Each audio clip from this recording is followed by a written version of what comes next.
Rule number 2 என்ன அப்படின்னு சொன்னா, இந்த 13 இருக்குது இல்லையா, 2 வார்த்தையா இருக்குது இந்த எண்ணிக்கை.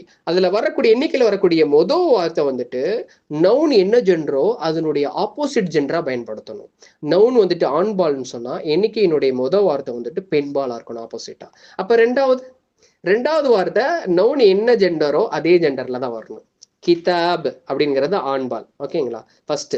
ரெண்டாவது நம்ம நோட் பண்ணிக்கணும், இது வந்துட்டு ஒருமையா தான் பயன்படுத்த போறோம். கிதாப்ங்கிறது ஒருமையா தான் பயன்படுத்த போறோம். அதுவும் இல்லாம இது ஆண்பால். அப்ப இதை நம்ம எப்படி சொல்லணும்? சலாசத்து அஷர் 13. சலாசத்து அஷர கிதாபன், அர்பஅத அஷர கிதாபன், ஹம்சத அஷர கிதாபன். அப்ப ஃபர்ஸ்ட் வார்த்தை பெண்பாலாவும் அந்த எண்ணிக்கையினுடைய ரெண்டாவது வார்த்தை ஆண்பாலாவும் பயன்படுத்தணும். ஓகே. இப்போ வந்துட்டு உதாரணத்துக்கு செய்யாரத்துன் அப்படின்னா கார் மற்றும் அது பெண்பால். ஓகேங்களா? இது ஒருமையா தான் நம்ம பயன்படுத்த போறோம். செய்யாரத்துன் அப்படிங்கிறது ஒருமை. அதே போல இதை பெண்பால். இப்ப எப்படி 13 கார்கள் எப்படி சொல்றது? ثلاثة عشرة سيارة.